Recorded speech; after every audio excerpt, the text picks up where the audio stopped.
క్రైస్తవుడికి ప్రత్యేకంగా రహస్యమైన భక్తి ఉండాలి. ఏముండాలా? రహస్యమైన భక్తి ఉండాలి. ఎవరికైతే రహస్యమైన భక్తి ఉంటుందో వారి ఆశీర్వాదాలకు దేవుడు ఎప్పుడూ కృమ్మరిస్తూనే ఉంటాడు. అంటే భక్తి బయటికి కనిపించిపోతుంది. ఇప్పుడు భక్తి లోపల ఉండాలి. రహస్యంగా చూచే నీ తండ్రి నీకు ప్రతిఫలం ఇచ్చును అంటాడు బైబిల్లో. ఈరోజు నీకు చాలా విషయాలు ఉన్నాయి, కానీ ఒక 3 విషయాలు మాట్లాడదాం. యేసుక్రీస్తు వారు తన క్రియలతో ఖచ్చితంగా చెప్పిన మాటలు మీతో నేను పంచుకోబోతున్నాను. అది కూడా దేవుడు కొత్త కోణంలో నీకు చెప్తాడు. ఈరోజు మత్తయి సువార్త 6వ అధ్యాయంలో మనకు కావలసిన వాక్యాలు ఒక 18వ వచనం వరకు కొన్ని వాక్యాలే, ఎక్కువ వద్దు, కానీ ఇవి తీసుకుని దేవుణ్ణి మనం ప్రత్యేకంగా ధ్యానిద్దాం. యాక్చువల్లీ మళ్ళా చెప్తున్నాను, రహస్యము, సీక్రెట్ అంటే అందరికీ తెలిసింది కాదు. ఎవరికి తెలిసింది? నీకు మాత్రం, దేవుడు కాదు. అదే సరిగా వినాలి. దేవుడికి తెలిసేది దేవుడికి మరుగైనది ఏదీ లేదు, గుర్తుపెట్టుకోండి. నీకు తెలిసేది ఈ 40 రోజులు కూడా నువ్వు నేర్చుకునేది, దేవుడికి ఏదో చెప్పేది కాదు, గుర్తుపెట్టుకోండి. 40 డేస్ నువ్వు భక్తి పరంగా, విశ్వాసం పరంగా, నమ్మకం పరంగా న్యాయమైన క్రియలు నేర్చుకునే మెట్లు. ప్రతి క్షణము నువ్వు నేర్చుకోదగిన క్రియలే, గుర్తుపెట్టుకోండి. అందుకే ఈరోజు నీకు అసలు ఫాస్టింగ్లో నువ్వు ఉన్నావు, ఫాస్టింగ్లో ఉంటున్నావు, ఫాస్టింగ్లో అంటే ఉపవాస క్రియలో ఉంటున్నావు కదా. ఉంటున్నప్పుడు ఆయన చాలా స్ట్రైట్గా చెప్తాడు. 6వ అధ్యాయం 1వ వచనంలో, మనుషులకు కనబడాలని వారి ఎదుట మీ నీతి కార్యము చేయకుండా జాగ్రత్త పడుడి, లేని యెడల పరలోకమందున్న మీ తండ్రి యొద్ద మీరు ఫలం పొందరు. ముందు ఇన్స్ట్రక్షన్ చెప్పాడు. అంటే ఏంటి? హెచ్చరిక. ఏమంటే మనుషులందరికీ కనపడాలని మీరు ఏదో చేస్తున్నట్టున్నారు, అది చేయమాకండి. మీరు అలా చేస్తూ ఉంటే మీరు ఎవరి దగ్గర నుంచి ఫలం తీసుకోలేరు అది అని చెబుతూ, మరి ఏం చేయమంటారు మమ్మల్ని అని అడిగితే ఆయన 2వ వచనం నుంచి 4వ వచనం వరకు మొట్టమొదటిగా అసలు ప్రార్థన కంటే ముందు, ఉపవాసం కంటే ముందు, నీ బ్రతుకు తరువు కంటే ముందుగా మొట్టమొదటిగా చెప్పి ఉన్నాడు. అది మీరు ఆలోచించరు, చాలా గొప్పగా చెప్తారు. చూడండి, కావున నీవు ధర్మం చేయనప్పుడు మనుషుల వలన ఘనత పొందవలనని వేషధారులు సమాజ మందిరంలోను వీధులలోను చేయిలోగున నీ ముందర బోర ఊదింపవద్దు, వారు తమ ఫలము పొంది ఉన్నారని నిశ్చయముగా మీతో చెబుతున్నాను. నీవైతే ధర్మం చేయనప్పుడు నీ ధర్మము రహస్యముగా నుండి నిమిత్తము నీ కుడి చేయి చేయనది ఎడమ చేతికి తెలియక ఉండవలెను. అట్లయితే రహస్యమందు చూచు నీ తండ్రి నీకు ప్రతిఫలమిచ్చును. మొట్టమొదటిగా రహస్యంగా ఇవ్వడం నేర్చుకోవాలి. ఆమేన్. నీ భక్తిలో మొట్టమొదటి మెట్టు ఏంటంటే రహస్యంగా ఇవ్వడం నేర్చుకోవాలి. ఎవరికట? ఎవరికి? ధర్మము ఎవరైతే అడుగుతారో వారికి. ఆమేన్. అది ధర్మము ఎవరు అడుగుతారో అదే అంటాడు ఆయన. కావున నీవు ధర్మము చేయనప్పుడు, ధర్మము చేయనప్పుడు మనుష్యు వలన ఘనత నొందవలనని. ఎవరి వల్ల? అది రూపాయి ఇచ్చి 1000 రూపాయలు పబ్లిసిటీ ఉంటుంది మన దగ్గర. రూపాయి నువ్వు ఇచ్చేది రూపాయి, కానీ నువ్వు చేసే పబ్లిసిటీ ఎట్టా ఉంటుందంటే, అది ఇదిగో నీకు అన్నీ ఇచ్చేస్తాను, ఇంత పెద్ద చెక్ ఉంటుంది, ఇంత పెద్ద చెక్కులో ఇంతే ఉంటుంది అమౌంట్. ఏ చెప్తున్నాడు? అది చేయొద్దు, నువ్వు నేనేమంటాడో తెలుసా? అది చేస్తే నేనేమంటాడో తెలుసా? వేషధారి. చాలా గొప్పగా పిలుస్తాడు ఆయన, వేషధారి అంటాడు, భలే పిలుస్తాడు ఆయన. ఈరోజు నీకు నేను చెప్తున్నాను, రహస్యంగా ఇవ్వడం నేర్చుకో. దేవుళ్ళో రహస్యంగా ఏది ఇవ్వాలట? చూడండి, ఎలాగట?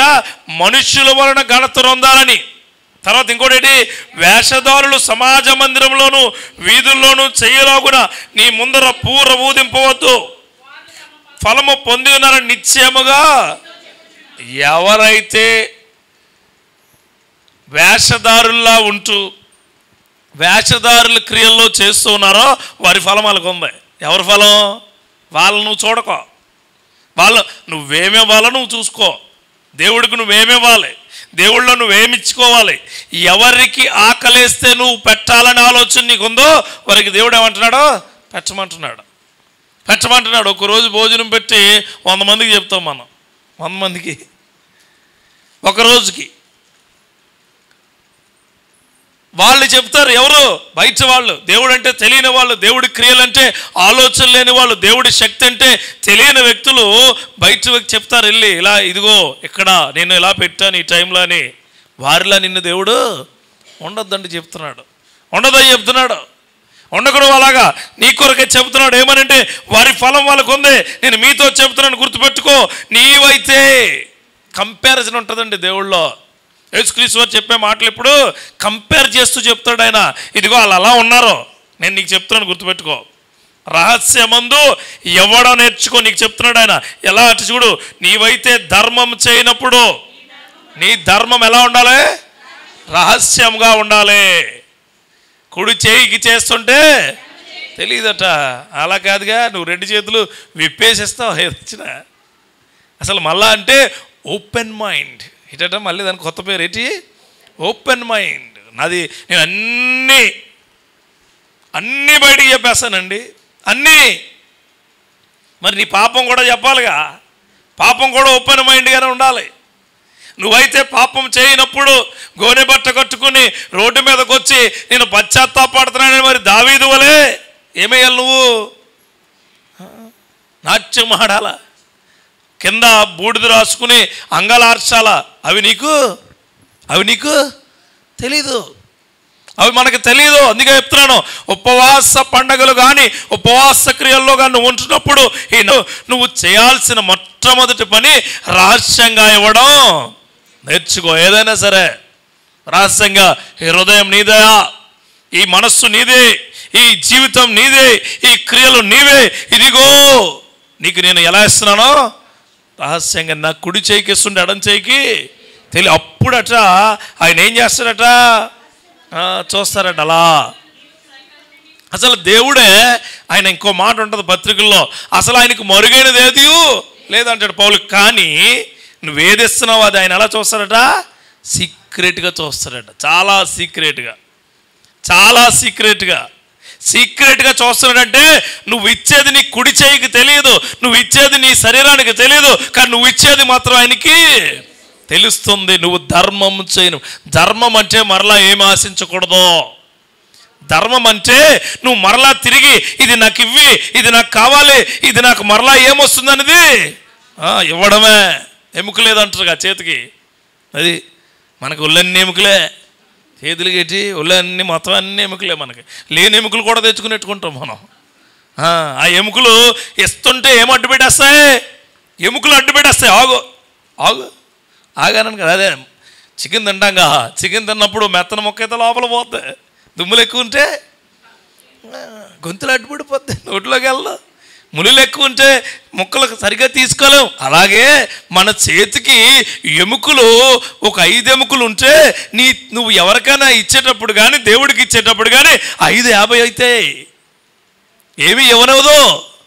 అందుకే చెప్తున్నాను, దేవుడి క్రియలతో నీకు చెప్తున్నాను. రహస్యమైన క్రియలతో, రహస్యమైన ఆలోచనలతో నువ్వు ఉంటే ఈ రాత్రికాల సమయంలో దేవుడు నీకు చెబుతున్నాడు ఏంటో తెలుసా? రహస్యంగా ఇవ్వడం అలవాటు చేసుకో.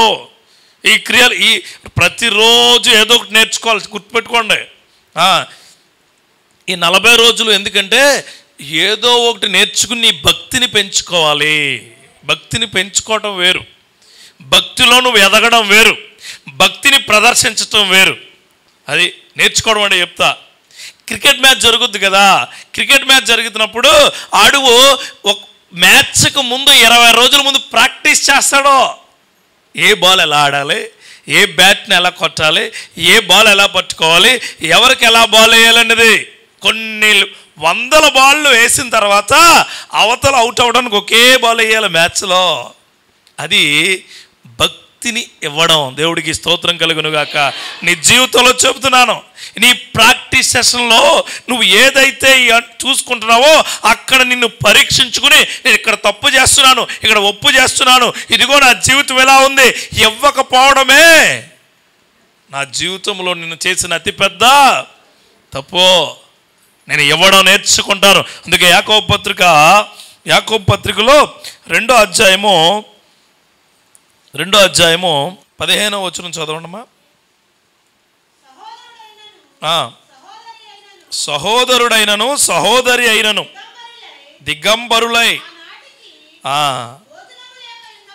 భోజనము లేక ఉన్నప్పుడు మీలో ఎవడైనను శరీరమునకు ఇవ్వక సమాధానముగా వెళ్ళుడే. ఎంత క్లియర్గా ఉంటుంది చూడండి, ఎంత క్లియర్గా. ఒకసారి మళ్ళీ చదవరు తల్లి.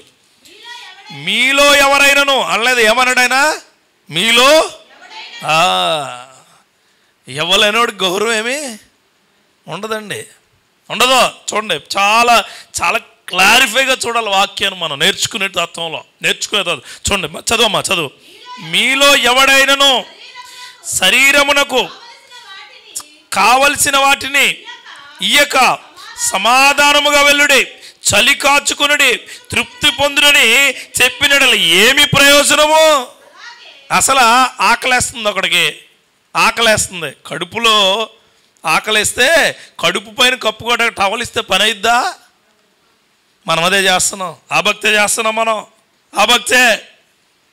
దేవుడికి ఇవ్వాల్సిన క్రియలను ఇవ్వకుండా నువ్వు హల్లెలూయా స్తోత్రం అన్నా, దేవానికి స్తుతన్నా, దేవాని క్రియలు గొప్పగా ఉండాలన్నా అవి పని చేయవు. ఎక్కడ పైన అంటాడు చూడండి, ఏమన్నాడు? సహోదరుడైనను సహోదరులైనను దిగంబరులై ఆనాటి భోజనము లేక ఉన్నప్పుడు. భోజనం లేదట, బట్టలు లేవట, భోజనం పెట్టాలి ముందు. ఏమిస్తున్నారు? అది గొప్పతనమా? మీరేం చేస్తున్నారు తెలుసా? దేవుడు నీ హృదయాన్ని ఇమ్మంటే దేవుడికి నీ మాటనిస్తున్నావు. దేవుడు నిన్నేమడిగాడు? హృదయం. నీ హృదయంలో నాకు చోటు ఇస్తావంటే, హృదయంలో ఎందుకయ్యా చోటు? నా నోట్లో ఉంది చాలు. నాలుకట అనేక ప్రమాదాలకు దిక్సూచి, పెద్ద నావిగేటర్ నాలుక. ఏదైనా చేస్తుంది, ఎక్కడికైనా తీసుకెళ్తుంది, ఏమైనా చేస్తుంది నిన్ను. అందుకే ఒక కవి అంటాడు, ఏమంటాడంటే, నువ్వు బాధల్లో ఉన్నప్పుడు ఎవరి దగ్గర ఆశించకు, నువ్వు సంతోషంగా ఉన్నప్పుడు ఎవరికి హామీ ఇవ్వమాక. బైబిలే చెప్పింది. ఇదిగో నీ పొరుగింటి నుంచి నువ్వేమియు అసలు ఆశించమాక. ఇదిగో నువ్వు పొరుగింటికి ఏది ఇస్తానని వాగ్దానం చేయమాకు. ఇచ్చేవాడను తీసుకుని పెట్టేవాడను నేనే. I am the person who are giving and who are taking. అసలు నేను తీసుకుంటాను, నేను ఇస్తాను. అందుకే రహస్యమందు ఇవ్వడం నువ్వు నేర్చుకో. ఏదైనా సరే ఆ దశంభాగాలు అమ్మకండి, చాలా ఉంటాయి దశంభాగాలు. నువ్వు ఇచ్చే వాటిలో దశంభాగాలు ఎక్కడో కింద ఉంటాయి, ఇంకా పైన బోర్డు ఉంటాయి. మనసు ఇవ్వాలా, హృదయం ఇవ్వాలా, నీ గుండెల్లో ప్లేస్ ఇవ్వాలా, నీ ఇంటిలో ఆయన ప్రార్థన బలిపీఠమండా ఇవ్వడం నేర్చుకోవాలా, నీ ఇంటికి అర్పణలు అర్పించడం నేర్చుకోవాలా, దేవుడికి ప్రతిరోజు సమయం ఇవ్వడం నేర్చుకోవాలా, దేవుడి పరిస్థితులను అర్థం చేసుకుని ఆయన క్రియల ప్రకారం నడవడం నేర్చుకోవాలి. ఇవ్వడం అంటే అది. అంటే చాలామంది ఇవ్వడం అంటే ఏమనుకుంటారు? డబ్బులే. ఇవన్నీ ఇస్తే డబ్బులు పెద్ద విషయం కాదు. దేవుడికి నువ్వన్నీ ఇస్తే పెద్ద విషయం కాదు. నా జీవితమే నీదయా, నా జీవితమే నీదే, నా క్రియలే నీవే, నా ఆలోచనలు నీవయ్యా అంటే పెద్ద విషయమా? చర్చికి వచ్చి అక్కడ కూర్చుంటున్నావు, చెవులు ఇక్కడ పెట్టేసి శరీరం అంతా ఇంటి దగ్గర పెట్టేస్తే అప్పుడు ఫోన్ ఆన్ చేసి కూర్చోవచ్చుగా. నువ్వు మొత్తం ఇక్కడ ఉన్నప్పుడు నీ మొత్తం ఏకాగ్రత ఎక్కడ ఉండాలి? ఇవ్వడం అంటే అది. చర్చికి వస్తాం మన ఆలోచనలు అన్నీ దేవుడికి ఇస్తాం, నిద్రను మాత్రం నీ ఒంటికి ఇస్తావు. ఏమర్థం? నిద్ర ఎవరికి వస్తుంది? నీకు. చాలా పర్ఫెక్ట్గా ఉండాలి. ఇవ్వడం, రహస్యంగా ఇవ్వడం అంటే సంఘానికి సమయం ఇవ్వడం కూడా దేవుడి కృపే. హల్లెలూయా. అది కూడా చాలా జాగ్రత్తగా ఇవ్వాలండి. ప్రతి దినం దివారాత్రములు దేవుణ్ణి ధ్యానించువాడు ఎస్ నేను ధన్యుణ్ణి అనే ఆలోచన నీకు ఉండాలి. ఈరోజు ఆ స్థానం ఈ దేవుడికి ఇటు చూడు. ఆయన అంటాడు, ఏమంటాడంటే, రహస్యమందు చూస్తున్న నీ తండ్రికి అది నీకేం చేస్తాడట? ఫలం వేరు, ప్రతిఫలం వేరండి. ఫలం అంటే నువ్వు అడిగింది ఇవ్వడం, ప్రతిఫలం అంటే నీ వద్దురా బాబోయ్ అయినా సరే ఇవ్వడం. హల్లెలూయా. నాకు వద్దా బాబోయ్ తీసుకో. అందుకంటాడు, నీ గిన్నె పొంగి రహస్యంగా దేవుడికి నువ్వు ఇస్తే నీ గిన్నె పొంగి పొర్లుతుంది. మన గిన్నె ఎక్కడుంది? ఎక్కడ పొంగుద్ది? పొంగదా. నీ చెయ్యి లోపలికి వెళ్తుంది, ఇంకా లోపలికి వెళ్ళిపోతుంది. ఏమయ్యా అంటే ఎప్పుడు పొంగుద్దో, ఇంకేం పొంగుద్ది? గిన్నె అంతా చిల్లు ఉంది కింద, పొంగడం ఏముండదు, కింద నుంచి కిందకి వెళ్ళిపోతుంది అలాగే. సో దేవుడికి ఇవ్వడం నువ్వు నేర్చుకుంటే దేవుడు నీ జీవితాన్ని గొప్పగా చేస్తాడు. మొదటి యోహాను పత్రిక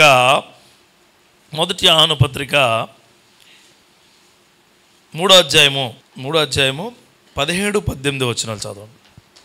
ఈ లోకపు జీవనోపాధి గలవాడై ఉండి తన సహోదరునికి లేమి కలుగుట చూచియు అతని ఎడల ఎంత మాత్రమో కనికరము చూపని వాని యందు దేవుని ప్రేమ ఎలాగూ నిలుచును?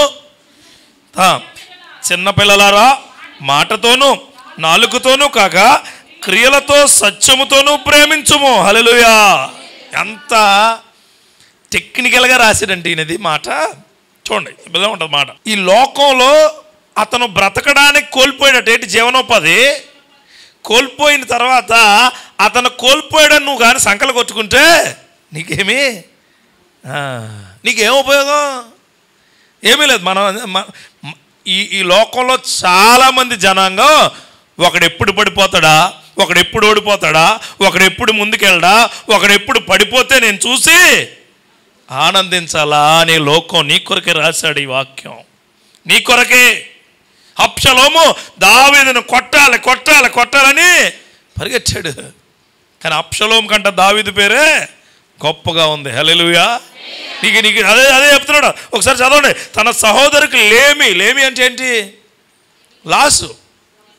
లాసు ఏమీ లేని తను. అప్పటి వరకు చాలా బాగుంది, అప్పుడు మొత్తం అంతా లాస్ అయిపోయింది. అప్పుడు నువ్వు అతని దగ్గరికి వెళ్ళి ప్రార్థన చేయాలి. అది ఇవ్వడం. ప్రార్థన చేయాలి, ధైర్యం ఇవ్వాలి వాళ్ళకి. దేవుడు క్రైస్తవులకండి దేవుడిచ్చే అత్యంత బలమైన ఆయుధం ఏంటో తెలుసా? ధైర్యం. సేవకులుగా మాకైనా, విశ్వాసులుగా మీకైనా, దేవుడి వాక్యాన్ని పట్టుకుని ఎవరికైనా సరే మొట్టమొదటి ఆయుధం దేవుడిచ్చి తెలుసా? ధైర్యం. ధైర్యం. అప్పుడు వరకు దావీదు వాళ్ళ అన్నలంటే భయపడ్డాడు. ఎందుకు? యుద్ధంలోకి వచ్చేస్తాడేమిడని. అప్పుడు దావీదు ముందుకు వాళ్ళ అన్నల కంట ముందొచ్చి, రాజు కంట ముందొచ్చి గొల్యాతు ముందు నుంచుండడానికి దేవుడే ధైర్యమై ఉన్నాడు. దేవుడి నామములో చెప్తున్నాను. ధైర్యము. లేములో ఎవరన్నా ముందు నువ్వు ఇవ్వాల్సిందంటే ధైర్యం. ఏం కాదు, దేవుడు అన్నాడు అంతే. నీ జీవితం బాగలేదా, నీ కుటుంబం బాగలేదా, నీ పరిస్థితులు బాగలేదా, నీకేమది అయిందా, ఏం భయపడక. ఎవరున్నారు? దేవుడు ఉన్నాడు. ఆ ధైర్యం ఇవ్వాలా. ఇవ్వడం అంటే అది రహస్యంగా దేవుడు ఉన్నాడమ్మా. ఎందుకు భయపడతావు? కానీ అలా చేయవుగా నువ్వు. మొన్న అక్కడ ఒక ఆయన అప్పులు బాధలు తాళలేకట చచ్చిపోయాడట. నువ్వు వెళ్ళి చెప్తావు వాళ్ళకి. వాళ్ళకి ఏం చెప్తావు తెలుసా? అప్పులు ఎక్కువైపోయినట్టండి, ఊరు వదిలి వెళ్ళిపోయాడట. అంటే ఏంటి? ఇటు ఖాళీ చేసేస్తే ఇటు పండగ చేసేసుకుందామని. ఇప్పుడు మనుషులందరూ అలా, మనం అలా ఉండకూడదు. దానిలో ఎప్పుడైతే ఉంటే అప్పుడు నిన్ను వేషధారి అంటున్నాడు ఆయన. ఏమంటున్నాడు? వేషధారి అంటే నువ్వు వేషధారి అంటే యువర్ ప్రిటెండెడ్ పర్సన్, అంటే నువ్వు నటించే వ్యక్తివి. ఎక్కడ నటిస్తావు? మనుషుల దగ్గర ఒకలా, దేవుడి దగ్గర ఒకలా, మందిరంలో ఒకలా, మందిరం బయట ఒకలా, ఇంటిలో ఒకలా, ఇంటి బయట ఒకలా. అలాంటి వారిని ఏమంటారు? వేషధారి. అందుకే దేవుడు వేషధారి కోసం ముందు చెప్పి ఆ తర్వాత నీ కోసం చెప్తున్నాడు. ఆమెన్. నిన్ను వేషధారి అంటలేదు నేను, నువ్వు చాలా గొప్పదానివి, నువ్వు చాలా గొప్పోడివి. ఎందుకంటే దేవుడు మాటలు విని నువ్వు ఇచ్చే స్థాయికి వెళ్ళబోతున్నావు. హల్లెలూయా. మనకు తెలియంది తెలుసుకోవడం జ్ఞానం అయితే ఆ జ్ఞానాన్ని ఉపయోగించి నడుచుకోవడమే జీవితం. దేవుడికి స్తోత్రం కలుగును గాక. నీకు తెలియని తెలుసుకోవడం జ్ఞానం. సెల్ ఫోన్లో నీకు ఎలా చూడాలి, ఏం చేయాలి, వీడియో ఎలా తీయాలి, ఫోటో తెలియదు, అది తెలుసుకోవడం జ్ఞానం. వెరీ గుడ్ కదా. ఆ జ్ఞానం ప్రకారం నువ్వు నడుచుకోవడం జీవితం. బైబిల్ ఏం చెప్పు తెలుసా? జ్ఞానం ఇచ్చి నడుచుకోరా అని చెప్పుద్ది. దేవుడికి స్తోత్రం కలుగునుగా. అందుకే వాక్యం తెలియని వాడికి వాక్యం ఇవ్వాలి నువ్వు, ప్రార్థన అంటే తెలియని వాడికి ప్రార్థన ఇవ్వాలి నువ్వు, కుటుంబంలో విలువలంటే తెలియని వాడికి నీ ద్వారా దేవుడి విలువలు చెప్పాలి నువ్వు. అదే చెప్తున్నాడు ఆయన. ఏంటి? ఒకటి బాధల్లో ఉంటే, ఒకటి ఇబ్బందుల్లో ఉంటే, ఒకటి కష్టంలో ఉంటే, ఒకటి కన్నీళ్ళలో ఉంటే నువ్వు ఆనందపడతావా? అది కాదు కదా జీవితం అంటూ చెబుతున్నాడు. కిందకి ఏంటి తర్వాత ఏమంటాడు తెలుసా? దేవుని ప్రేమ ఎలాగో నిలిచినని ఏమన్నాడు తెలుసా? అలాగది. ఆ తర్వాత ఏమంటాడు తెలుసా? చిన్నపిల్లలారా అంటే ఏంటి? చిన్నపిల్లలారా అంటే ఏంటి? నిన్నే చిన్నపిల్లలకు రాయలేదు ఒక పదం. నిన్ను, ఓ మై చైల్డ్, నిన్నే 90 ఏళ్ళు వచ్చినా, 80 ఏళ్ళు వచ్చినా, 70 ఏళ్ళు వచ్చినా దేవుడు పరిశుద్ధాత్మశక్తితో నీతో మాట్లాడి చిన్నపిల్లలారా ఏమంటాడు? భలే అంటాడు ఆయన. చిన్నపిల్లరా మాటతోనూ నాలుకతోనూ కాక క్రియతోనూ సత్యముతోనూ ప్రేమింతుము. అది ఇవ్వడం. మాట కాదట, నాలుక. మాట అంటే పెదాల నుంచి వచ్చింది. ఆ పెదాల నుంచి రావటానికి కారణమైంది ఏంటి? నాలుక. ఆ రెండేళ్లతోటి కాదు, దేంతో రావాలట? క్రియ. ఇవ్వడం అంటే క్రియలే. హల్లెలూయా. ఇవ్వడం అంటే action. There is no rules, there is no regulations, there is no instructions, only actions. అదే దేవుడి క్రియ. హల్లెలూయా. ఆ క్రియల్లో నువ్వు ఉండాలమ్మా, ఆ ఆలోచనలో నువ్వు ఉండాలి. అందుకే రహస్యంగా ఇచ్చే క్రియ దేవుడు నీకు ఇచ్చును గాక. రహస్యంగా కుడి చేతికి ఎడం చేతికి తెలియకుండా ఎత్తవేటు నువ్వు. అలా కాదు, 2 చేతులతో చూసేస్తా. ఇవ్వాలంటే ఇచ్చేయాలండి దేవుడికి. ఏదైనా సరే ఇవ్వాలి అనే ఆలోచన వచ్చినప్పుడు ఇవ్వడమే, ఇంక వేరే ఆలోచన ఏమీ లేదో. ఇవ్వాలి, దేవుడికి జీవితం ఇవ్వాలంతే. ఇవ్వాలి. కొంతమందిని అడుగుతూ ఉంటారు, నన్ను అడిగి నువ్వు వెళ్ళావా, అందుకే పడ్డావు అంటారు. నిన్ను అడిగి వెళ్తే అసలు పడి ఇంటికి వచ్చేవాడు కాదేమో. మళ్ళా అర్థమైంది నేను చెప్పింది అది. ఒకరిని అడిగి భక్తి చేయి మాకండి, ఒకరిని అడిగి భక్తి. నువ్వు భక్తి ఇవ్వాలి అంటే ఇవ్వడమే. హల్లెలూయా. భక్తి అంటే ఏం లేదండి. దేవా నువ్వు ఉన్నావు కాబట్టి నేను ఉన్నాను అంతే. దేవా నువ్వు నడిపిస్తున్నావు కాబట్టి నేను నడుస్తున్నాను. దేవా నీ క్రియల వైపు చూసే కృప నాకు దయచేస్తున్నావు, ఆ కృపలో బ్రతికే తత్వాన్ని నాకు కనపరచు. అంతే. కొరింథీయుల పత్రికలో ఇంకో మాట అంటాడు ఆయన. 2వ కొరింథీయుల పత్రిక 9వ అధ్యాయంలో, నిజమే ఇవ్వడం, రహస్యంగా ఇవ్వడం ఏంటండి? అందరికీ తెలిసినట్టు ఇవ్వాలి కదమ్మా. నిజమేనా? రహస్యంగా ఇవ్వడం ఏంటి? నిర్ణయం చేసుకో. రహస్యమైన భక్తి ఆయనకి చాలా చాలా చాలా చాలా ఇష్టం. దానియేలు అందరికీ తెలిసేలా చేయలేదు, రహస్యంగా. అందరూ చూడాలని ముమ్మారు ప్రార్థన చేయలేదు, రహస్యంగా. సింహాల బోనులోకి వెళ్ళి రహస్యంగా ఆయన ప్రార్థన చేశాడు. కానీ దానియేలు విలువ రాజును తీసుకొచ్చేలా చేసింది. హల్లెలూయా. ఈరోజు నీ జీవితంలో కూడా, నీ కుటుంబంలో కూడా, నీ యొక్క విలువల్లో కూడా నీ రహస్యమైన భక్తి నిన్ను గొప్పగా చేయడానికి ఉపయోగించేలా ఉంటుంది. అందుకే రహస్యంగా ఇవ్వడం నేర్చుకో. రహస్యంగా ఇచ్చే కృప ఎలా ఉంటుందంటే 2వ కొరింథీయులకు రాసిన పత్రికలో 9వ అధ్యాయము 9. కొద్ది బైబిల్ తిరగేయాల నేర్చుకునేటప్పుడు చూడండి. ఆయన రహస్యంగా ఇచ్చేది ఎలా ఉంటుందంటే చూడండి. అధ్యాయము 15వ వచనం. చెప్పసఖ్యం కాని ఆయన వరమును గూర్చి దేవునికి, అది నువ్వు రహస్యంగా ఇస్తే అలా ఉంటుంది వరం. నువ్వు రహస్యంగా ఇస్తే, కానీ నువ్వు రహస్యంగా ఇవి రోజు నేను రహస్యంగా ఇస్తాను అని నీ మనస్సులో నువ్వు నిర్ణయం తీసుకుంటే దేవుణ్ణి స్తుతించు ఒకసారి. ఎవరికి లేదు. స్తుతిగా దేవుడికి స్తోత్రం కలుగును గాక. గట్టిగా అమ్మా, మానవ జీవితంలో డబ్బు చాలా ప్రాముఖ్యం అంటారు, కానీ డబ్బు కన్నా ప్రాముఖ్యమైనవి చాలా ఉన్నాయి చెప్తున్నాను. అది దేవుని ప్రేమ. దేవుని ప్రేమ కంటే ఈ లోకంలో ప్రాముఖ్యమైనది ఏది లేదు. నువ్వు ప్రేమకు గొప్ప రహస్యమైన ప్రాతిపదిక నీ దగ్గర ఉంటే, ఆ ప్రేమ ఆయనకి ఇస్తే డబ్బు అన్నది చాలా చిన్నదైపోద్ది. ఏ డబ్బునైతే నమ్ముకున్నాడో, ఏ డబ్బుకైతే ఆశపడ్డాడో ఆడు కుష్ఠరోగం తెచ్చుకున్నాడు. ఇప్పుడు కూడా కుష్ఠరోగంతో ఎడుతున్నారు. అలా బైబిల్ వాళ్ళ పేర్లు నేను తీయట్లే, అక్కడికి వెళ్ళడం లేదు మనం.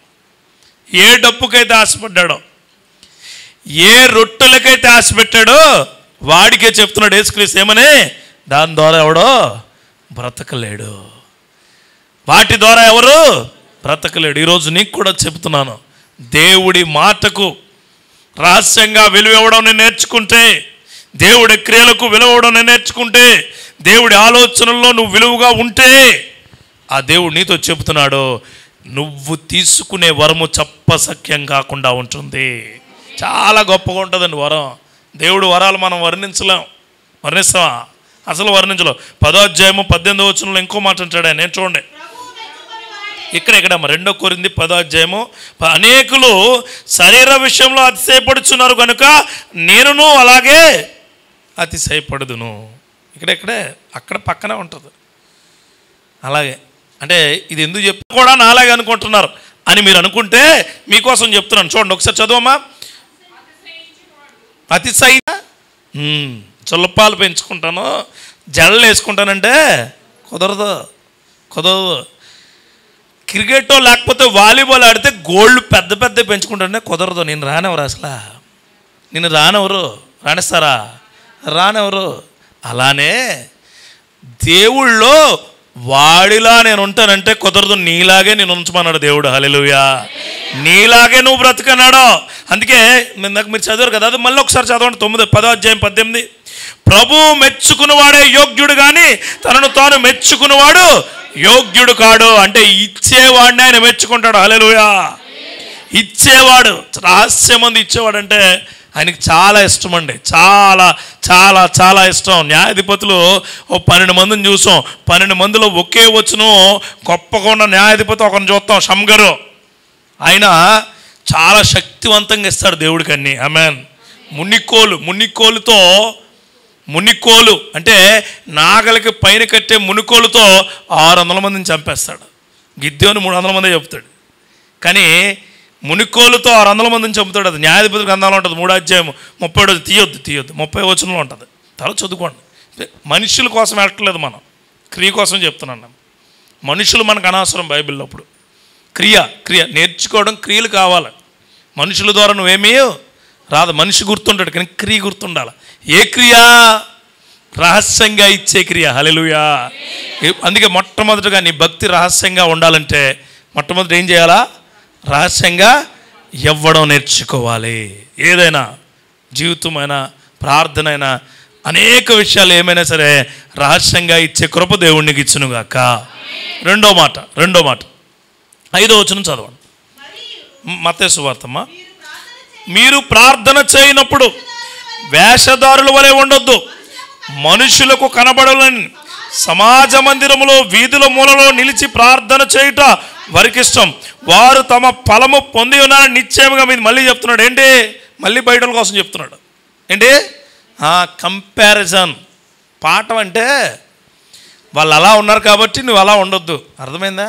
వాళ్ళు అలా ఉన్నారు, నువ్వు అలా ఉండొద్దు. ఇదిగో నువ్వు క్లాస్కి రెగ్యులర్గా వస్తే పాస్ అవుతావు అంటే టీచరు, రాకపోతే పోతావు. వాడికిలా బయట ఉన్న చూపిస్తాడు, పోతావు. నువ్వు బాగుంటే, అందుకే స్కూల్లో ఫోటోలన్నీ పెద్ద పెద్ద నాయకులు, దేశ గొప్పగా ఉన్న వ్యక్తుల కోసం, అలాగే బాగా చదువుకున్న వాళ్ళు, బాగా గొప్పగా ఉన్నవాళ్ళు ప్రింట్లు వేస్తారు. అలాగే బిన్ లాడెన్ బొమ్మ వేస్తారా బుక్ వెనకాల? చూచారా ఎప్పుడన్నా మీరు? బిన్ లాడెన్ బొమ్మ, కసబ్ బొమ్మ వేస్తారు, కసబ్ వేస్తారా? పోనీ మీకు చెప్తున్నాను, మీరు ఎవరైనా దలీలా పోల్చుకుంటారా? దలీలా, నేను దలీలా ఉండాలి, దలీలాలా ఉండాలి అనుకుంటారా? పోల్చు. మామూలు బైబిల్లో చెప్తున్నాను. ప్రభువా ఐసయా ఇదిగో నేను ఏసావులా ఉండాలి అనుకుంటారా? నేను ఏసావులానే ఉండాలి, నేను అన్నీ అనుకుంటారా? అస్సలు అనుకుంటారా? ప్రభువా నేను రూతు కాకుండా ఇంకో తోడుకోళ్ళు ఉంది కదా అలా బ్రతకాలనుకుంటారా? ఉంటారు, ఇప్పుడు ఉంటారు, అలాగా ఉంటారు. ఎందుకు ఉండరు?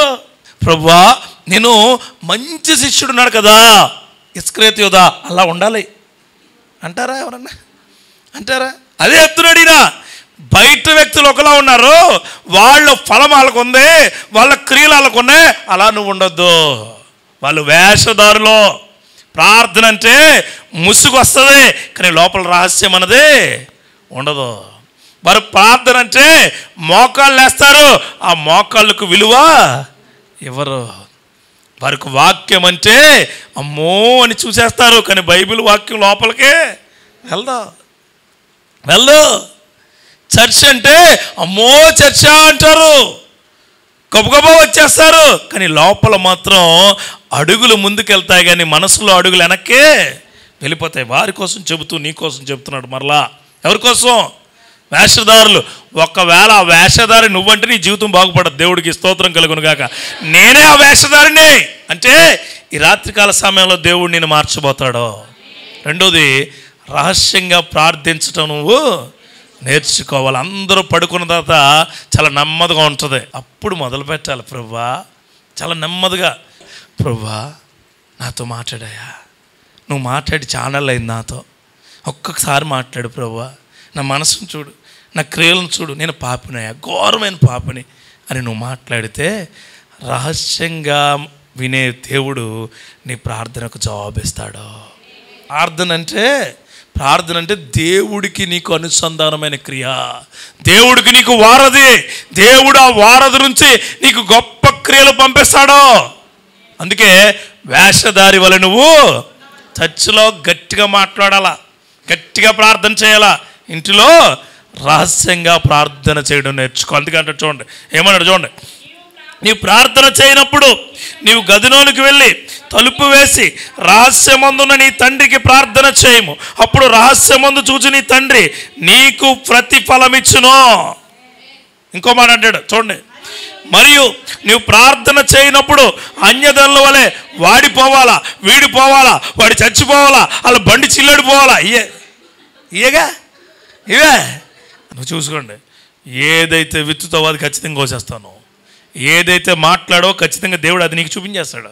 కుతూహలంగా ఉన్నట్టుంది దేవుడు కానీ చెత్తడైన దేవుడు చాలా మంచోడండి, చాలా మంచోడు. ఎందుకంటే నువ్వు పొరుగువారి వలె నిన్ను ప్రేమించమన్నాడు. పొరుగువారికి ఏదైతే ఆ ప్రేమ నీకు వచ్చేస్తుంది అంతే. ప్రభువా వాళ్ళకి జ్వరం వచ్చేయాలి అంటాడు, నువ్వు 4-5 ఇయ్యాలి డోలో 650 తగ్గదు, నీకు తగ్గదా? ప్రభు వాళ్ళకి కాళ్ళు నొప్పులు కావాలంటే నువ్వు హాస్పిటల్కి వెళ్ళి 2 బెడ్లో తెచ్చుకోవాలి కాళ్ళకి. అర్థమైందా? వేషధారుల వలె, అన్యజనుల వలె నువ్వు వ్యర్థమైన మాటలు మాట్లాడద్దు. రహస్యమందున్న దేవుడికి రహస్యమందున్న నీ మాటలు చాలా గొప్పగా, పవిత్రంగా, శక్తివంతంగా ఉండాలి. వారు ఇలా అవ్వాలని నువ్వు చెప్పడం కాదు, వారి ప్రతిఫలం వారికి ఉందే, వారికి ఇచ్చేసారు దేవుడు, వాళ్ళకి ఇచ్చేసాడు. నీకెందుకు, నీకు అవసరం లేదంటూ ఆయన ఇంకో మాట అంటాడు చూడండి, చదువమ్మా. విస్తరించి మాట్లాడడం వలన తమ మనవి వినబడునని వారు తలంచున్నారు. విస్తరించి మాట్లాడడం ప్రార్థన మొదలెడితే 2 గంటలైనా దేవుడికి. చాలా క్లుప్తంగా చేసుకోవాలి కొన్ని ప్రార్థనలు, తెలుసా? క్లుప్తంగా దేవుడికి అర్థమైనట్టు చెప్పాలి. కొంతమంది క్వశ్చన్కి ఎగ్జామ్ పేపర్ రాస్తారు, ఫస్ట్ క్వశ్చన్ మొత్తం ఎడిషన్ సీట్లన్నీ అయిపోతాయి. ఇంకెవరు చాలా క్లుప్తంగా విస్తరించి మాట్లాడొద్దు. విస్తారం రహస్యమందున నీ ప్రార్థన విస్తారంగా ఉండొద్దు అంటున్నాడు దేవుడు. చాలా క్లుప్తంగా, శక్తివంతంగా మాట్లాడాలా. పాస్టర్ గారు ప్రార్థన చేయమంటారు, నీకు చేస్తావు, పునాదుల దగ్గర నుంచి మొదలెడతావు, ఇల్లు అయిపోద్ది, నీ ప్రార్థన అవుతావు. పునాదులే అమ్మా, పాస్టర్ గారు వస్తున్నారు, సేవకుడు వస్తున్నాడు, ఆయన కొరకు ప్రార్థించండి అమ్మంటే నువ్వేం మొదలెడతావు తెలుసా? అయ్యా ఆయన అక్కడ మొదలయ్యాడు, ఆయన అక్కడ బట్టలు వేసుకుని వచ్చాడయ్యా, బాగా తీసుకొచ్చు ప్రభు, నువ్వు గొప్పడువే, నువ్వు మంచోడు. ప్రభువా ఆయన మాట్లాడుతున్నాడు, నా మాట నాకు చెందే కృపను దయచేయి, ఆ మాట వల్ల నాకు సరిదిద్దుకునే కృపను నాకు దయచేయి, నువ్వు మాట్లాడుతున్నావని తెలుసుకునే గొప్ప క్రియ నాకు దయచేయి అని అడిగితే చాలు. దేవుడు గొప్పడండి, నువ్వు ఏం మాట్లాడినా ఎలా మాట్లాడినా అంటాడు ఆయన. ఎందుకంటే ఆయనకు నీ మాట నువ్వంటే చాలా ఇష్టం అంటాడు. చూడండి కిందకి వెళ్ళండి ఒకసారి. మీరు వారి వలె ఉండకండి, మీరు మీ తండ్రిని అడగక మునుపే మీ అక్కరగానున్నవేమో ఆయనకు తెలియను. చాలు చాలు చాలు అంటూ ఈయన నీ ప్రార్థన ఎలా ఉండాలో చెబుతున్నాడు. మొదటి రాజుల గ్రంథంలో ఓ మాట ఉంటుంది. మొదటి రాజుల గ్రంథంలో 18వ అధ్యాయము 26వ వచనం. ఆ తరువాత మీరు మీ దేవత పేర్లను బట్టి ప్రార్థన చేయుడి, నేనైతే ఎస్ ఆమెన్. చాలండి, నువ్వు ఎలా చేసుకుంటో చేసుకో, నేనైతే నా దేవుడిని బట్టి నేను చేసుకుంటాను అంతే. నువ్వు ఎలాగైనా చేసుకో, ప్రార్థన అవసరం లేదు నాకు, నీ ప్రార్థనతో నాకు సంబంధం లేదు. ప్రార్థన అన్నది ఇండివిజువల్ టాస్క్. హల్లెలూయా. నీకు ఆకలి ఎలా ఉందో, నీకు నిద్ర ఎలా వస్తుందో, నీకు నొప్పి ఎలా వస్తుందో, నీకు బాధ ఎలా ఉందో, అలాగే నీ ప్రార్థన కూడా ఉండాలి. ఆయన చేస్తున్నాడు, ఈవిడ చేస్తుంది, వాళ్ళు చేస్తున్నాడంటే కుదరదు. రహస్యమందు చూసే తండ్రి నీ ప్రార్థన విడపడే కృప దేవుడికి ఇవ్వాలి. నీ ప్రార్థన వినపడాలి ఆయనకి. ఆయన అంటున్నాడు, మీరు ఎక్కడ మొక్కుకుంటారో మొక్కండియా, నేను మాత్రం నా దేవుడినే, నా దేవుడికే ప్రార్థన చేస్తాను, నేను నా దేవుడి క్రియలకు మాత్రమే నేను ప్రార్థన అని శక్తి నీకు ఉండాలి. ప్రార్థన విలువ చాలామందికి అండి, చర్చికి వస్తారు, బైబిల్ చదువుతారు, వాక్యం అంటారు, అన్నీ చేస్తారు, కానీ ప్రార్థన చేసుకునే జీవితం వారికి అలవాటు కావడం లేదు. చాలా గొప్పదండి ప్రార్థన. అన్నిటిలో కన్నా ప్రార్థన అంటే చర్చికి నువ్వు వస్తే దేవుడు నీతో మాట్లాడతాడు సేవకుడు ద్వారా. అర్థమైందా? మరి నువ్వు దేవుడితో మాట్లాడాలి కదా. ఇంటికి వెళ్ళి అందరూ పడుకున్న తర్వాత, ప్రభువా ఈరోజు నువ్వు నాతో మాట్లాడావు కదయ్యా, నేను నీతో మాట్లాడుతున్నాను అని చెప్పాలి. పాపం కోసం మాట్లాడో, నాలో పాపం ఉందయా. ఇదిగో క్రోధం కోసం మాట్లాడో, నాలో క్రోధం ఉందా. కోపం కొరకు మాట్లాడో, నాలో కోపం ఉంది, ఆపలేకపోతున్నానయా, నన్ను దాని నుంచి విడుదల చేయి ప్రభువా అని అడగాలి. చాలా గొప్ప విషయం ఏంటంటే, నీతో దేవుడు మాట్లాడక నువ్వు స్థానం ఇస్తున్నావు, కానీ నువ్వు దేవుడితో మాట్లాడడానికి టైం ఉండలేదు నీకు. అందుకే చెప్తున్నాను, రహస్యంగా ప్రార్థించడం నేర్చుకో. ఈ 40 రోజుల్లో ఎన్ని రోజులు అయిందో కానీ ఇక్కడ వచ్చిన రోజు, ఈ రోజు నుంచి మొదలుపెట్టి నువ్వు దేవుడితో రహస్యంగా మాట్లాడడం నేర్చుకో. ఎప్పుడైతే చూడండి, తల్లి బిడ్డలతో చాలా మాట్లాడద్దు, ఎప్పుడు మాటలు రానప్పుడు. కానీ మాటలు వచ్చినప్పుడు తల్లితో బిడ్డలు మాట్లాడితే ఎంతసేపు అయినా ఉంటుంది. హల్లెలూయా. అది ఆ క్రియ నీకు రావాలి. దేవుడు అంటున్నాడు, చిన్నపిల్లలారా అన్నాడు. ఎక్కడ? ఇవ్వడం దగ్గర. ఇక్కడేమంటున్నాడు తెలుసా? నీ ప్రార్థన, నీ ఎక్కరేంతో నాకు తెలుసు. I know whatever you desire, I know whatever you are asking. నాకు తెలుసు, నువ్వేం అడుగుతావు నాకు తెలుసు, అదంతా నేను నీకు ఇస్తానంటున్నాడు దేవుడు. ఇస్తానన్నవాడిని అడగరండి. 34 కీర్తన 15 చదవమ్మా. యెహోవా దృష్టి నీతిమంతుల మీద ఉన్నది, ఆయన చెవులు వారి మొరలకు వగ్గి ఉన్నవి. గాలం అయితే చేపడ్డం కాదు, నీ గాలం కోసమే చేపలు ఎదురు చూస్తున్నాయి. ఆమేన్. అర్థమైంది నేను చెప్పింది? దేవుడు అదే చెప్తున్నాడు. ఏమని? నువ్వు నీతిమంతుడైతే నీ కొరకు ఆయన చెవులు ఆల్రెడీ పెట్టి ఉన్నాడట. నువ్వు అడగటమే తరువాయి. అడుగు. నువ్వు ప్రార్థన, నీ రహస్యమైన ప్రార్థన వినడానికి ఎవరు సిద్ధంగా ఉన్నారు? దేవుడు. హీఈస్ రెడీ, రెడీగా ఉన్నాడు ఆయన. నువ్వు అడగ అంతే. ఎలా అడగాలట? నీతిమంతుని హృదయంతో అడగాలి. ఆమేన్. నీతిమంతు అంటే ఇచ్చే మనసు ఉంటే నీకు నీతి ఆటోమేటిక్గా వచ్చేస్తుంది. అందుకే చాలా పర్ఫెక్ట్గా రాసాడండి దేవుడు. ప్రార్థన కోసం రాయలేదు, ముందు రాసాడా ఇవ్వడం రాసి, ఆ తర్వాత ప్రార్థన రాసి, ఆ తర్వాత ఉపవాసం రాశాడు ఆయన. మనం ఏం చేస్తాం? ఉపవాసం ఉండి ప్రార్థన చేసి అప్పుడు ఇస్తాం. అందుకే కొన్ని నేర్చుకోవాలా. అర్థమైందా? ఎల్కేజీ యూకేజీ ఫస్ట్ క్లాస్ అది చదువు. 5th క్లాస్లో వేసేమనుకో ఫస్ట్ ఎల్కేజీ వాడిని, ఏం చేస్తాడు? ఏం చేస్తా? స్కూల్ బ్యాగ్ బయట పడతాడు. స్కూల్ బ్యాగ్ బయట ఉంటుంది, ఆడు ఇంట్లో ఉండడు, పారిపోతాడు. భక్తి ఎంత గొప్పగా నేర్చుకోవాలన్నది ఉపవాస దినంలో మాత్రమే అలవాటు అవుద్ది. హల్లెలూయా. ప్రతి క్షణం సేవకుడు చెప్తాడు మీకు, ఆయన చెప్తారు. ఆయన చెప్పినప్పుడు నువ్వు ఏ విధంగా సరిదిద్దుకోవాలో కావాలా, అది కాదు. ఆయన గట్టిగా ఏం చెప్తారో తీసుకుంటారు మీరు. గట్టిగా ఏదో చెప్తాడు ఆయన, ఇదిగో నువ్వు జాగ్రత్తగా వినకపోతే నువ్వేమంటావు? బయటికి వెళ్ళి అంత కోపం ఎందుకు అమ్మాయినికి? కోపం ఎందుకంటావు? ముందు పోవాలి చెప్తాడు ఆయన. దేవుడు నిన్ను ప్రేమిస్తున్నాడు అదేనో, దేవుడు నిన్ను దీవిస్తాడు అదేనో, దేవుడు నీతో పాటు అది కూడానో. ఏమంటావు? నన్నే అన్నాడే, నన్నే అన్నాడు, నన్నే. ఒక ఆయనట తెల్ల కాగితం ఇచ్చి మధ్యలో చొక్క ఎడితే ఏంట్రా ఇదని అడిగితే చొక్క అన్నాడట. నీకు చొక్కలే కనపడతాయి. దేవుడు నీ జీవితాన్ని చూపిస్తాడు. హల్లెలూయా. సేవకుడు నీ జీవిత క్రియలే చెప్తాడో ఆ క్రియల్లో నేను ఉండుగాక. చూడండి ఇంకో మాట చూద్దాం. యోహాను సువార్తలో 16వ అధ్యాయము 24వ వచనంలో వచ్చిన మాట తీసి ఇంకొక మాట తీసి ముందుకెళ్దాం. ఇది వరకు మీరేది అది నా పేరట అడగలేదు, నీ సంతోషము సంపూర్ణమగునట్లు అడుగుడి. ఎస్, ముందు నా పేరు మీద మీరేం అడగలా, ఇప్పుడు అడుగు, మీ సంతోషం ఏమవుతుందట? సంపూర్ణమగునట్లు అది మీకు దొరుకుతుంది. ఎక్కడది? రహస్యంగా అడిగితే. రహస్యంగా నా దేవుడు ఉన్నాడు, నా దేవుడు చేస్తాడు. ఎప్పుడు చేస్తాడా? నా ప్రార్థనలు అడిగితే చేస్తాడని చెప్పండి ఎవరికైనా. ఆమేన్. ప్రార్థనలు అడిగితేనే చేస్తాడో. ఎప్పుడైతే ఫ్రూట్ ఇచ్చాడో, దేవుడు ఫలం ఇచ్చాడో, అప్పుడు చెప్పుకుంటాం ఇది మాకు ఇచ్చాడు అని. ఇది మాకు ఇచ్చాడు. రహస్యంగానే మాట్లాడాడు అబ్రహాంతో దేవుడు. సారమ్మతో కూడా రహస్యంగానే మాట్లాడు. అందరిని పిలిచి మీటింగ్ ఎట్టి, ఓ అబ్రహాం నీకు పిల్లలు అనలేదైనా, ఓయ్ నేను చెప్తున్నాను నువ్వు రా. అలా కాకుండానే అబ్రహాం మీ నాన్న పిలు, మీ అమ్మని పిలు, మీ అన్నదమ్ములను పిలు, అందరూ కూర్చోండి, ఒరే నేను తీసుకెళ్తాను అన్నాడా? అనలే. అబ్రహామా నాతో వస్తావా? నేను ఎక్కడికో తీసుకెళ్తాను, అక్కడికి వస్తావంటే ఐఎమ్ రెడీ,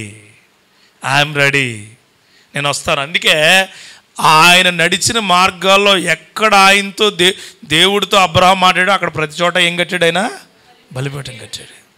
అది నీకు ఉండాలి ఈరోజు, అది నీకు ఉండాలి. అందుకే అంటున్నాడు సంపూర్ణమైన మనస్సుతో అడగడం అంటే అది. హల్లెలూయా. సంపూర్ణమైన మనస్సు. అన్నకు ఆలోచన ఉంది ఈ చర్చ్ విషయంలో, ఈ నిర్మాణం విషయంలో. అది ఆయన అడుగుతాడు రహస్యంగా, అది తీర్చబడును కాక నువ్వు అనుకోవాలా. హల్లెలూయా. అప్పుడు సంపూర్ణమైన క్రియ నువ్వు అడిగితే ఆయన దొరికేది నీకు చేస్తాడు. అప్పుడు ఆ క్రియల్లో నువ్వు ఉండాలా. ప్రభువా ఇంకా ఇక్కడ కూర్చోవాల జనాంగం, ఇంకా అక్కడ కూర్చోవాలని ఆయన అడగడం కాదు, నువ్వు రహస్యంగా అడగాల. నా సహవాసాన్ని పెంచు, నా స్నేహాన్ని పెంచు, నా ఆత్మీయతను పెంచు, నా ఆత్మబంధాన్ని పెంచు అని దేవుణ్ణి నువ్వు అడిగితే సంపూర్ణమైన శ్రేష్టత దేవుడు నీకు ఇస్తాడో. అది నువ్వు అడుగు, అది నువ్వు అడుగు. ఎక్కడ అడగాల? రహస్యంగా. ద బెస్ట్ టైం ఏంటో తెలిసిన ప్రార్థనకి తెల్లవారుజాము 3 గంటలకి. నాకు బాగా బాధ వచ్చినప్పుడు లేచి ఆ రూమ్లో తలుపేసి ఈ రూమ్లోకి వచ్చి మోకరించి, ప్రభువా నాకు అది కావాలి, ఇస్తావా ఇవ్వా అని అడగను, నాకు కావాలి ఏదో విధంగా. అర్థమైందా? ఎందుకు అడుగుతుందని తెలుసా? నిన్నే అడగాలి, ఇంకెవరిని అడగను నేను. అంటే with in less span of టైంలో నా ముందు ఉంటుంది. దేవుడికి స్తోత్రం కలుగును గాక. ఎవరికైనా బాగాలేదు, వాళ్ళు బాగుండలేదు, వాళ్ళ కుటుంబాలు బాగాలేదంటే 3 గంటలకో 2 గంటలకో 1 గంటకో నన్ను లేపుతాడైనా. ఆ టైంలో బయట డోర్ వేసి ఈ రూమ్లోకి వచ్చి మోకరించి, ప్రభువా వాళ్ళని సరిచేయి, వాళ్ళ కుటుంబాలను బాగు చేయి. ఆ సమయంలో నీకు ఆలోచన ఇస్తాడైనా. అప్పుడు వెంటనే మోకరించి అడగాలి నువ్వు. ఇస్తాడు. మిడ్ నైట్లో కొన్ని ఆలోచనలు వస్తాయి మనకి. అప్పుడు ఏం చేయాలి తెలుసా? మీరు మోకరించి అడిగేయాలి దేవుడిని, నాకు ఇవ్వు ప్రభువా, ఇవంతే. ఆయన ఇచ్చే దేవుడు అండి ఆయన. అందుకే అన్నాడు, ఏమన్నాడు ఇక్కడ? సంతోషము పరిపూర్ణమగునట్లు అడగండి మీకు దొరుకుతుంది. దొరుకుతుంది అంటే ఏంటి? ఆల్రెడీ ఉంది అక్కడ. చూడండి, చిన్నప్పుడు ఇక్కడ ఉండే లేదో పెద్ద పెద్ద మామిడి తోటలు ఉండే, కొట్టేశారు అనుకోండి, కొట్టేశారు. ఇప్పుడు నాన్నగారు ఆ టైంలో ఉండేదేమో. అప్పుడు రే వేసవకాలం వచ్చిందా, మామిడికాయలు రే ఖచ్చితంగా వెళ్ళరా, అక్కడ మామిడి పండు ఉంటుంది. ఎక్కడ వెతకరా, దొరికింది డాడీ. పడద్దని తెలుసు, అక్కడ ఉంటుందని తెలుసు, నువ్వు వెళ్ళి వెతికితే దొరుకుతుంది. ఆ దొరికే కృప దేవుడు నీకు ఇచ్చాను కాక. ఖచ్చితంగా ఇస్తాడండి దేవుడు, ఖచ్చితంగా ఇస్తాడు. ఏ సేవకుడికి ఇచ్చిన దేవుడు మీకు ఇవ్వడా? నీకు కూడా ఇస్తాడు, ఖచ్చితంగా ఇస్తాడు. చూడండి యెషయా ప్రవక్త అందుకే 65 అధ్యాయంలో చిన్న మాట ఉంటుంది. మాట తెప్పి చివరి మాటకి వెళ్ళిపోతాను నేను. 65 అధ్యాయము 24 వచనం. అంటే ఇంకా ఇక్కడ ఒకసారి చదవద్దు అన్న. ఇవన్నీ చెప్తున్నా కానీ మాకు తెలుస్తుంది అంటే ఇంకా దేవుడు అడిగితే ఇవ్వడేమో అనుకుంటే నీ కొరకే వచనం. మళ్ళీ చెప్తున్నాను, దేవుడు అడిగితే నాకు ఇవ్వడేమో అని నువ్వు అనుకుంటే నీకే ఇవ్వచ్చును. చూడండి, వారికి ఇలాగున జరుగును, వారు వేడుకొనక మునిపే నేను ఉత్తరం ఇచ్చేదను, వారు మనవి చేయుచుండగా నేను ఆలకించేదను. ఈ రాత్రికాల సమయంలో మొదలుపెట్టు ఏంటంటే, ప్రభా ఇదిగో నాకు నువ్వేది ఇవ్వాలనుకుంటున్నావు అది నాకు దయచేయి. నేను ఏది అడుగుతున్నానో అది నీకు తెలుసు అని నువ్వంటే ఆ దేవుడిని జీవితంలో గొప్ప కార్యం, అత్యంత గొప్ప కార్యం చేయబోతున్నాడు. అందుకే రహస్యంగా ప్రార్థించడం నువ్వు నేర్చుకో. రహస్యమైన పాపాలో, రహస్యమైన పనులు, రహస్యమైన ఘోరాలో నిన్ను బయట దారుణంగా నిలబడితే రహస్యమైన ప్రార్థన అందరికీ ఆమోదయోగ్యమైన మనిషిగా నిలబెడుతుంది. ఆ క్రియలు దేవుడికి దయచేయను కాక. ఎదిగిన బిడ్డలకు కూడా అలవాటు చేయండి దేవుడిని సీక్రెట్గా అడగడం. ఫోన్లో సీక్రెట్గా అడగడం కాదు, అర్థమైందా? సీక్రెట్గా మాట్లాడడం కాదు. గుర్తుపెట్టుకోండి, నీ బిడ్డలో నీ దగ్గర ఏదైనా ఫోన్ వస్తే నీ పక్క నుంచి లేచి వెళ్ళిపోతున్నారంటే దేర్ ఈజ్ సంథింగ్ ఫిషింగ్, ఏదో రహస్యం ఉంది. ఆ రహస్యం కోసం నువ్వు ప్రార్థన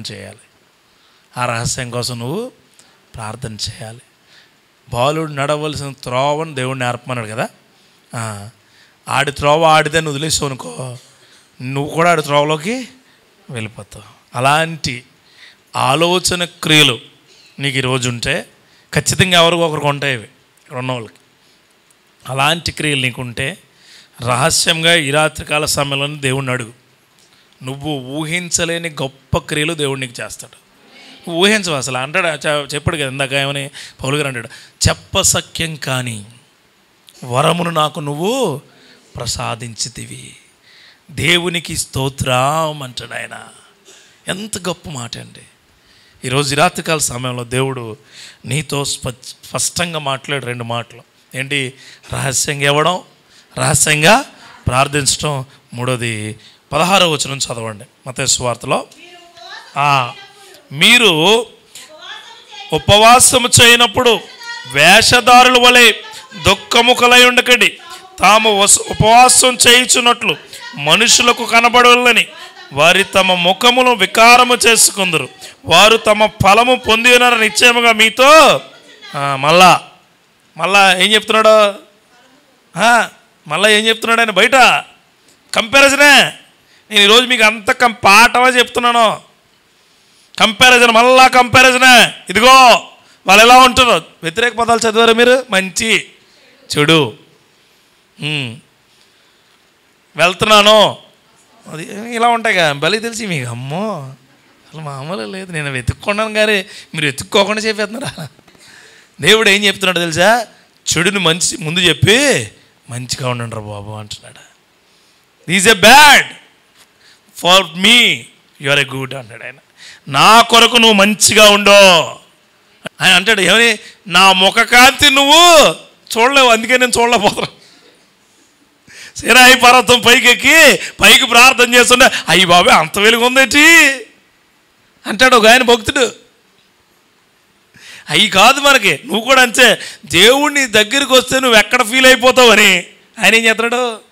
మొహమాటం ఏం చేయమాకండి, అన్నీ మనస్ఫూర్తిగా చేయాలి. రహస్యంగా చేసేవన్నీ మనస్ఫూర్తిగానే ఉంటాయి. హల్లెలూయా. అది పాపమైన పరిశుద్ధమైన రహస్యంగా చేసే వ్యక్తి పరిశుద్ధమైన క్రియలు చేసే కృప దేవుడికి ఇచ్చునుగాక అని తర్వాత చెప్తారు. చూడండి ఏమంటాడు, చదువమ్మా. ఉపవాసము చేయించున్నట్లు మనుషుకు కనపడవలని కాక రహస్యమందున నీ తండ్రికే కనపడవలని. నీ ఉపవాసం చేయనప్పుడు నీ తల ఎందుకు అంటుకోమంటాడు తెలుసా? తలలో ఉన్న భారం అంతా దిగిపోవడానికి. అది పవిత్రతకు సూచన. అది తల స్నానం చేయడం అన్నదే పవిత్రతకు సూచన. హల్లెలూయా. పవిత్రంగా ఉండమంటాడు దేవుడు నిన్ను. పవిత్రంగా దేవుడి కృపతో ఆ క్రియలు దేవుడు ఇచ్చునుగాక. చూడండి ఇక్కడ అంటాడు, చూడండి, నీ తల అంటుకుని నీ ముఖము కడుక్కునము, అప్పుడు రహస్యమందు చూచుని నీ తండ్రి నీకు ఫలమిచ్చును గాక. అంటే ఇస్తాడైనా రహస్యంగా ఉపవాసం. లూకాసు వార్త కొద్ది ముందుకు వెళ్ళిపోతాను చూడండి, నేను 5 minutes 5 minutesలో ముగిస్తాను. చూడండి, లూకాసు వార్త 18వ అధ్యాయము 12వ వచనం. వారమునకు 2 మార్లు ఉపవాసము చేయించు మా సంపాదన అంతటిలో ఎంతమా 10వ వంతు చెల్లించుచున్నానని తనలో తాను ఎవరో తెలిసేలా 2 వ్యక్తులు ఉంటారు అక్కడ. 2 సొంకరే. ఎవరి మాటలో తెలుసవి? ఎవరి మాటలు? పరిసైడు మాటలు. హల్లెలూయా. సొంకర దగ్గర చాలా ఉన్నాయి. సొంకర ఏమన్నాడో తెలుసా? దూరంగా నుంచుని చాలా గొప్పగా అంటాడు. వద్దులే, అతని మాటలు చాలా గొప్పగా ఉంటాయి. దేవుడు చెప్పేసాడుగా, అదిగో వాడు వేషధారి వల్ల మాట్లాడుతున్నాడు, కానీ నేను దేవుడి క్రియలతో దేవుడికి ఇచ్చేవాడట. ధైర్యంగా చెప్తున్నాడు, ఇదిగో నీకు ఇస్తున్నానయ్యా, ఇస్తున్నాడంతే. దేవుడు ప్రార్థించేవాడట, ధైర్యంగా నేను ప్రార్థన చేస్తున్నాను, నేను చర్చికి వస్తున్నాను, వాక్యం చదువుతున్నాను, దేవుళ్ళు వెళ్తున్నాను. అలాంటి వాడికి ఉపవాసపు క్రియ చేసే శక్తి దేవుడు గొప్పగా ఇస్తాడట. హల్లెలూయా. దేవుడు శక్తివంతంగా మనల్ని నడిపిస్తాడండి. ఉపవాసం అంటే చాలా గొప్ప క్రియ. నువ్వు భోజనం మానేయడం ఉపవాసం కాదు, నువ్వు నీళ్ళు తాకపోవడం ఉపవాసం కాదు, నువ్వు ఇంట్లో కూర్చుని అలా ఉండడం ఉపవాసం కాదు. ఉపవాసం అంటే దేవుడితో సహవాసం, ఆయన క్రియల్లో నడవడం, ఆయన ఆలోచనలో నడవడం, ఆయన కృపలో నువ్వు నిత్యము నూతనంగా ఎదగడం. ఆ క్రియలు దేవుడు నీకు ఇచ్చాడు. ఆ ఉపవాసపు క్రియలో నువ్వు ఉండాలి.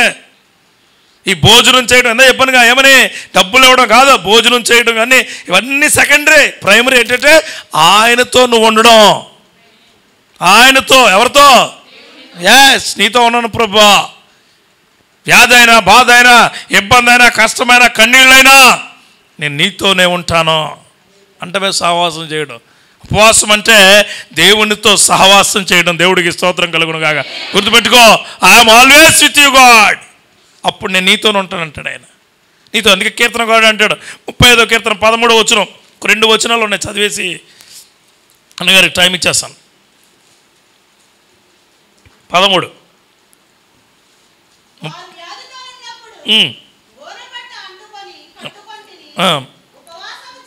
నా ప్రాణమును ఆయాసపరుచుకుంటుని అయినను నా ప్రార్థన నా ఎదలోని. ఉపవాసం ఉన్నప్పుడు ఎవరి కొరకైతే ప్రార్థన చేస్తున్నావో అది మరలా నీ గుండెల్లోకి వచ్చేస్తుంది. హల్లెలూయా. ఏదైతే నువ్వు అడుగుతావో అదే బలం మళ్ళీ దేవుడు నీకు ఇచ్చేస్తాడు. ఆమేన్. చివరిగా చెప్తున్నాను, నువ్వు ఏదైతే దేవుడిని అడుగుతావో మరలా దేవుడు అదే బలాన్ని నీకు. ఉపవాసం ఉన్న తర్వాత వచ్చే బలం ఉంటుందండి, చాలా శక్తివంతమైన బలం. ఆమేన్. అందుకే ప్రతిరోజు ఉంటున్నారు మీరు, వెరీ గుడ్. దేవుడికి స్తోత్రం కలుగును గాక. ప్రతిరోజు ఉండటంలో చాలా ఉన్నాయి. మూడు ఖచ్చితంగా చెప్పాను మీకు. ఏంటి? ఒకటి, రహస్యంగా ఇవ్వడం. దేవుడికి ఇవ్వడం కాదు, ఇవ్వడం. ఎవరికైనా. ఆమేన్. ఎవరికైనా, లోకంలో ఎవరికైనా. అత్తగారి కోళ్ళ ఉపవాసంలో ఉండి నువ్వేమో నిష్టగా ఉపవాసం చేస్తావు. అత్తగారు, అమ్మా నాకు జ్వరంగా ఉంది, టీ పెట్టి, చచ్చిపోతావా? టీ తాకవా, చచ్చిపోతావా? దేవుడికి స్తోత్రం కలుగును గాక. నేను ప్రార్థనలో ఉన్నాను, ప్రభువుని క్షమించు. ఏంది? అమ్మ నాకు భోజనం పెట్టమ్మా, ఆకలి వేస్తుందని మామగారు అంటే పోతే బాగుంటుంది. నువ్వు అన్నానుకో, అది ఉపవాసమా? ఉపవాసం అది ఎందుకు? అదే అంటున్నాడు ఆయన. అదే నీ క్రియలు ఎలా ఉండాలంటే చాలా ఉత్తమంగా ఉండాలి. హల్లెలూయా. ఎవరు విసిగించినా నువ్వు విసుక్కోకూడదు, ఎవరు బాధ పెట్టినా నువ్వు బాధపడకూడదు, ఎవరు నిన్ను ఇబ్బంది పెట్టినా నీకు ఇబ్బంది తెలియకూడదు, ఎవరు నిన్ను గొప్పగా అశాంతికి గురి చేస్తున్నా నువ్వు అశాంతిలో పడిపోకూడదు. అది ఉపవాసం. రహస్యమందున తండ్రి ఎవరిని చూస్తున్నాడట? నేను చూస్తున్నాడు. యోవేలు గ్రంథంలో 2వ అధ్యాయం అనుకుంటాను, 12-10 వచనంలో ఒకసారి చదువుతారా? 2:12 అనుకుంటాను, చదవమ్మా. ఇప్పుడైనా నువ్వు మీరు ఉపవాసం ఉండి కన్నీరు విడుచుచు దుఃఖించుచు మనఃపూర్వకంగా అడిగి నా యొద్దకు రండి ఎప్పుడైనాను. ఇది ఖచ్చితంగా ప్రేరేపణ ప్రకారం వచ్చిన వాక్యం.